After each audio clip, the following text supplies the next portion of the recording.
Hey, you guys. So, I want to come on and talk about a few things, and I hope everything that I want to convey comes out. So, for the past couple days, there's been like an imbalance in my throat chakra, um, and so there's time. It's time for me to talk. Okay, it's time for me to clear it up and um. Okay, for those of you that aren't aware, my mom transitioned almost a year ago. This month on the 26th, it'll be a year since my mom transitioned.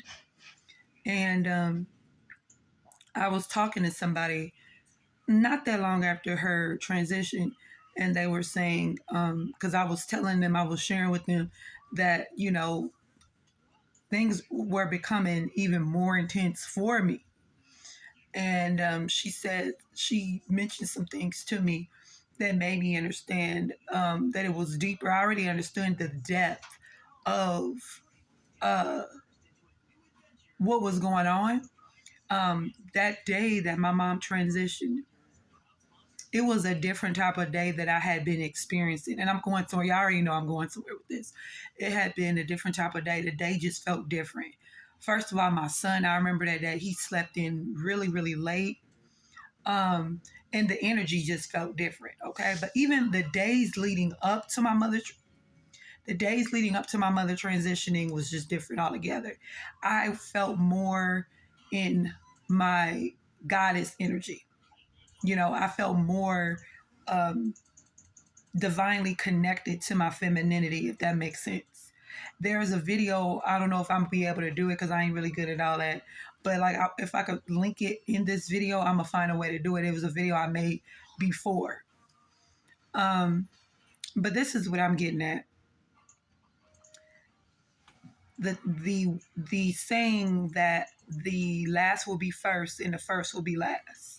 Okay, we all know that when it comes to people who, because it's been talked about as far as entertainers and musicians, how certain people were sacrificed so they could receive, um, you know, the glory, the success, or whatever it is, and that truly happens. So when you have someone, or when someone transitions, and then the energetic difference is made for somebody or within somebody, um, this is what I'm talking about. And I'm talking about within the spiritual community as a whole.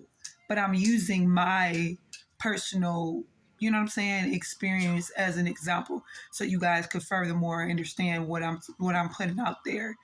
Um, I also made a video a couple of months, well, I don't know how long ago, it doesn't even matter, about the divine masculine stepping more into their power to take their leadership, okay? Listen, and I'm going to just keep it real, okay? There's a lot of false prophets, and I know that a lot of you guys are aware of this, okay? I've mentioned before in videos how I've unfollowed many, many people in the last few years because their energy wasn't aligned with their messages. And it has to do, like, a lot of leaders are put in positions to heal themselves tremendously before they go into leadership roles. And then there are people who embrace the knowledge, the information, and they get into this revolutionary energy, and then they go into, let's put this information out. And a lot of times people who do that, they rock in their egos because they're not doing the inner work. You know what I mean? They're not aligning with whatever work it needs to take. Now, the reason why I'm bringing this up is because for a long time we've been speaking about people in the spiritual community, people who have a platform as a spiritual influencer, rather, about this massive spiritual war. The spiritual war has been going on a very long time. Okay, this is just people being in alignment with information and knowing it now, and now talking about it. But this shit has been going on for a long time. Hold on, damn it, hold on. So this is nothing new. It's just that we're talking about it now.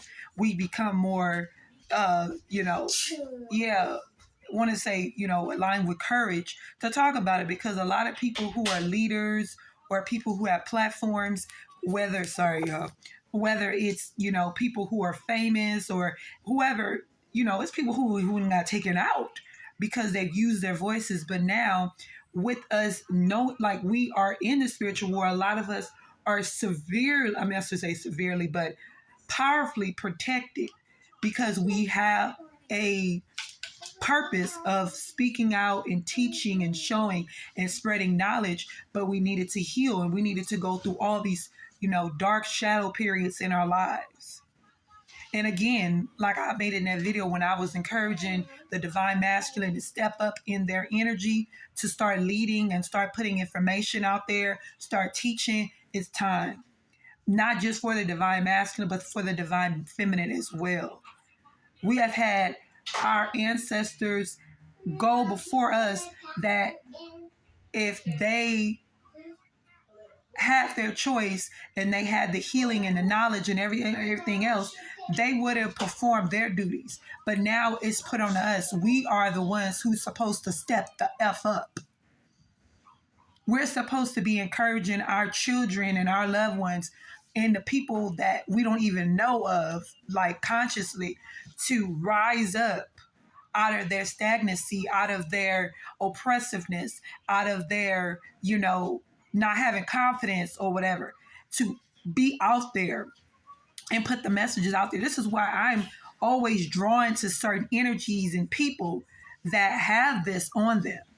It's time for us to rise. It's time for us to not just win these many battles. It's time for us to win the war, to wage war against these lower, dark, demonic entities that will not stop.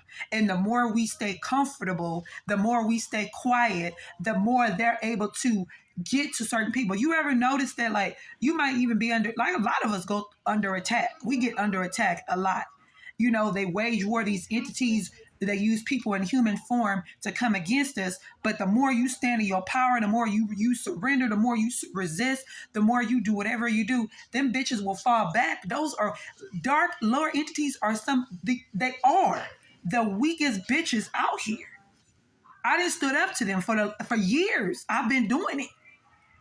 In human form, with energy, all of that. I ain't scared of that motherfucking thing. What? The shit I've had to stand up, I'm gonna talk about it in the story time one day. Man, so listen. With love, with grace, compassion, strength, power, I encourage you to use your voice. It's time. Peace.